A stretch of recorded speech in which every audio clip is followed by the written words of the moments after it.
A South African lady returned from the UK after studying in the UK for 6 years and specialized in a very wonderful field in the medical line. She relocated to South Africa to start up an NGO where she first of all worked with the a very, very good hospital in South Africa before she now started fully on her NGO, even though she had other people who were helping her to start up and do all of those. Then she met a Nigerian guy, and then the guy, they had to work in the same unit. So she had this attitude of, oh, he's Nigerian, I don't have any dealings with him, I don't even have anything to do with him. So whenever they call them to go for ward rounds, she's always giving one attitude or the other. And the guy was just being nice. She had done everything to upset the guy. The guy was cool, calm, collected. There was no issues. He didn't have any airs around him. He didn't find it, annoying that she was doing what she was doing. He just felt that was a woman's kind of way. So one day she saw that the guy was still always cool with her. Maybe if he goes to get lunch, he will ask her if she needed lunch, and she will be like, no, she don't bother, she's fine. And then one day he saw the guy with the Nigerian guy with another Nigerian lady. They were having a conversation during their break, and then she passed and was very restless. The next thing, after the whole event, she asked the guy what was that, why will he bring a girl to the office. That was the mean. The guy was like, I don't understand. You didn't want to have any conversation with me. You've always been, being on your own. Then she now say, well, she knows she's been nasty, but that's because of what she was told about Nigerians, and that's why she decided to stay on her own. The guy said, you were told about Nigerians, that what did Nigerians do? She went on and about talking about how she was told that Nigerians are this, they are that, they will spoil their reputation, they will do this.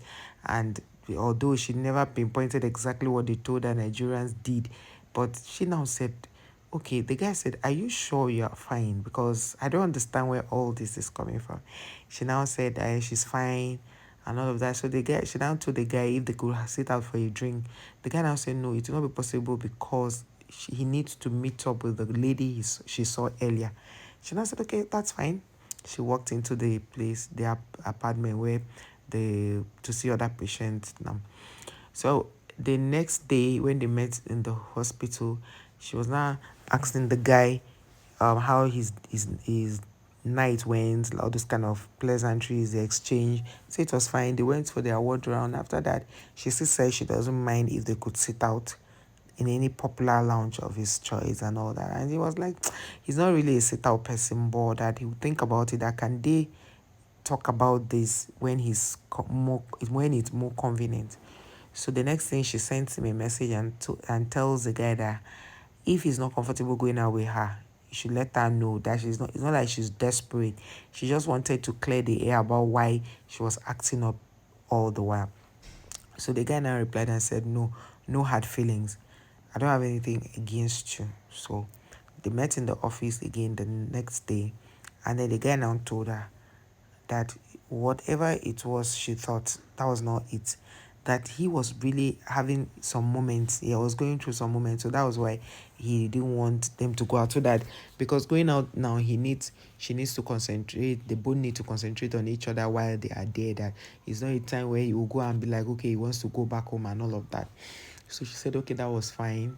Nobody knew that she had already started catching feelings for the Nigerian guy. All that one she was doing was just initial gra. So the guy now, eventually they met, they talked about the whole thing. And when they finished talking, she now asked the guy, are you truly Nigerian? The guy said yes. So she now said, oh, that he's a kind person, that they worked together for a couple of months and he's been a very kind person and thoughtful too, that whenever there are things she had not been able to record, he reminds her and they do it together and everything turns out well, that he's really a nice person, he's pleasant. And then the guy now said, is that not a case of judging a book by, do not judge a book by its cover, or do not follow what people say about other people to judge them. She said, that's true. And then she snapped her finger and they left. So that was how it started. Before you knew it, they started texting each other. And after that, the girl was now the one that came forward and was not telling the guy that She likes him. And the guy was like, he likes her also, but because they are colleagues, he will not want to do anything. Like he likes her, she's a cool girl and all. You don't want to. So, but each time she saw the older Nigerian girl coming to see the doctor, she felt so angry and upset, jealous, and all of that. So one day, the male doctor then called her and told her, say, this girl that comes here is my cousin. I don't have anything to do with her. We are not dating. She's just my cousin.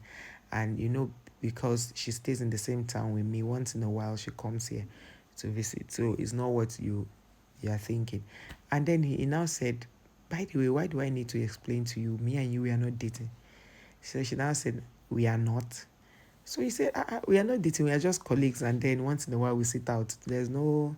So the guy now, with the green light he got, he started, making her also feel comfortable around him. So eventually they started dating. They didn't tell us how they started the dating. They started dating. So while they were dating, in one of their conversations, they went out. The guy said he wants their wedding to be in Nigeria if they eventually get married. The lady said no. She wants it to be in South Africa because her people, so that it will be convenient for her people. So the guy now asked, when you plan about your people, why don't you include my own people? Do you think bringing them to South Africa will also be convenient for them? So let us strike a balance and know what to do. If I do the traditional marriage in your place, we have to do the white wedding in Nigeria. So the lady said no, she's not coming to Nigeria. So the guy said, well, so which means anybody that will marry you will not have to have the decision of his own. You have to follow the way you have said it. She now say, that why is he saying that? That why they're already dating? Why is he pushing it that anytime there's anybody that wants to marry her? So he said no. He just put saying an open statement like anybody that wants to marry her will have to dance to her own tune. So this back and forth started. So he was just having a conversation with his friend and said that he likes this doctor actually, but she has an NGO in this part of South Africa that he likes her because she's very hardworking and and all of that. The guy now say, so what did she say now? I say, I see the situation. Oh. The guy said, oh boy, forget that thing, Joe. When Niger babes plenty, so you there this I beg, forget that thing. So the guy now said, really? Say this, don't worry, I'll connect you to someone. That's how that guy connected. Because of this, their busy schedule as doctors. They hardly go out, they hardly have time. So immediately he connected her with one other girl, and that was how they started talking. From talking, the girl was now asking when is she coming to visit. The doctor said you can't visit now because he's very busy, but when he takes leave, they will have to see. That was how the other doctor, the colleague, was now feeling bad, feeling, so that he's not giving her time. Immediately, this male doctor became so busy, he doesn't give her time. She began to complain. From the complaining, the guy now told her one day, well, the reason he has decided to move on with his life and not, spend time stressing is the fact that she said any man that marries her has to do everything wedding in South Africa, that she cannot come to Nigeria. So it shows that the first the first thing she held about Nigeria still stands. So there will be no point her getting into that move. So he had to call off the relationship. She was heartbroken. She tried to speak to the guy. The Nigerian guy said no, that is better they call it off so that nobody gets hurt. That she has tried. She's a nice person. She's accommodating, but he doesn't see them having a future together because she already loves her country more than she loves his country. So there will be no need. And she was not having it. She tried her best. She bought gifts for the guy. The guy said no, he can't take the gift because his mind is already off. Then when he was to start his leave, before like he was supposed to start his leave like the next day, the day before that day, the Nigerian girl had arrived and she met him in the office, and from the way they were hugging and talking, she already knew that that was his new catch. And that was how they left the office. Before the guy came back, the South African girl had resigned and went into full-time NGO work that she started.